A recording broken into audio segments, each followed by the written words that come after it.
বাংলাদেশ সরকারের বর্তমান উপদেষ্টা ডক্টর ইউনুস এবং ভারতের বিদেশ মন্ত্রী এস জয়শঙ্করের কুশপুতুল পুরালো করিমগঞ্জ জেলা তথা বর্তমান শ্রীভূমি জেলা কংগ্রেস। বাংলাদেশের ধর্মীয় সংখ্যালঘু নির্যাতনের বিরুদ্ধে ভারত সরকারের হস্তক্ষেপ চাইল জেলা কংগ্রেস। জেলা কংগ্রেস সভাপতি রজত চক্রবর্তীর নেতৃত্বে অনুষ্ঠিত হলো আজকের এই প্রতিবাদী কার্যসূচি। বাংলাদেশ মুর্দাবাদ, মুর্দাবাদ, মুর্দাবাদ, পুলিশ সরকার মুর্দাবাদ, মুর্দাবাদ, মুর্দাবাদ।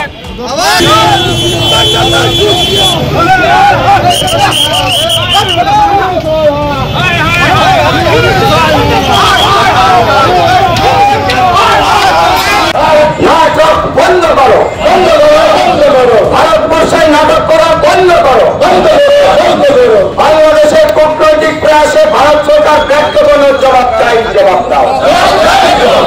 নরেন্দ্র মোদী হায় হায় হায় হায় হায় হায়, নরেন্দ্র মোদী হায় হায় হায় হায় হায় হায়, জয়শঙ্কর হায় হায় হায় হায়। বিবাহের কেনাকাটায় একমাত্র গন্তব্য বদরপুরের BH ওয়েডিং মল। এখানে পেয়ে যাবেন নবদম্পতির জন্য এক্সক্লুসিভ পোশাক, দেশ বিদেশের সেরা ব্র্যান্ডের লেহেঙ্গা, শাড়ি এবং অত্যাধুনিক সাজসজ্জার পোশাক। শুধু তাই নয়, বিবাহের জন্য রয়েছে শেরওয়ানি, স্যুট, কোট, জুতা এবং অন্যান্য প্রয়োজনীয় সাজসজ্জার সামগ্রী।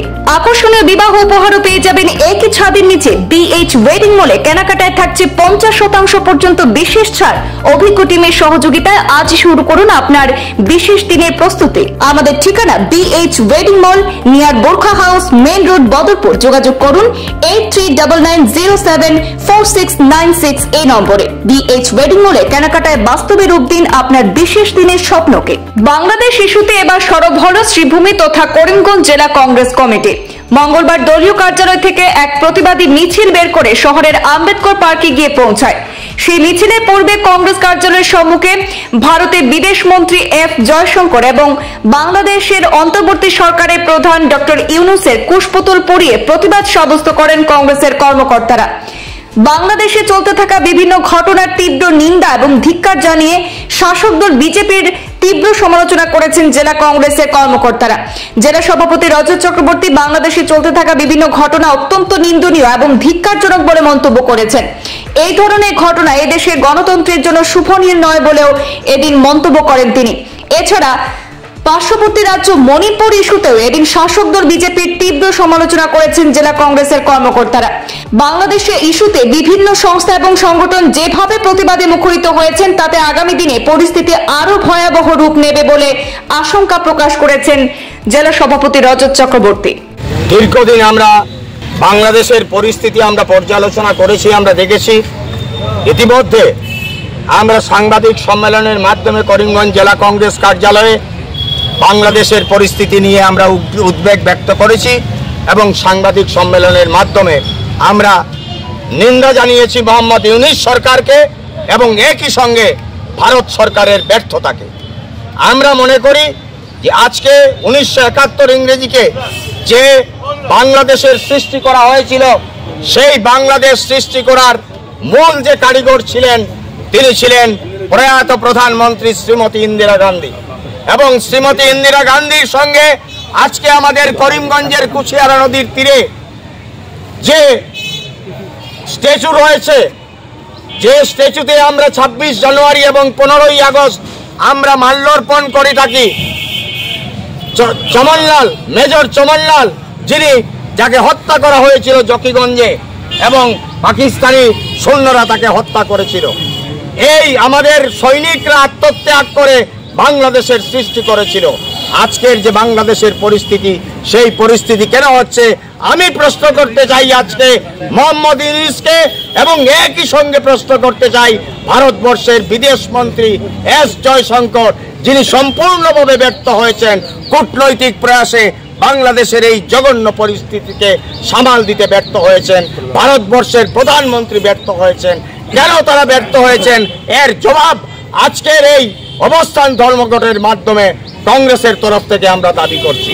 এবং অবিলম্বে ইতিমধ্যে আমার সাংসদ কেরালা থেকে যিনি নির্বাচিত হয়েছেন প্রিয়াঙ্কা গান্ধীজি শপথ যেদিন নিয়েছেন সেই দিন ফ্লোর অফ দ্য হাউসে তিনি বলেছেন যে প্রধানমন্ত্রী আপনি অবিলম্বে বাংলাদেশ ঘটনা নিয়ে আপনি নজর দিন এবং সেটা টেক আপ করুন।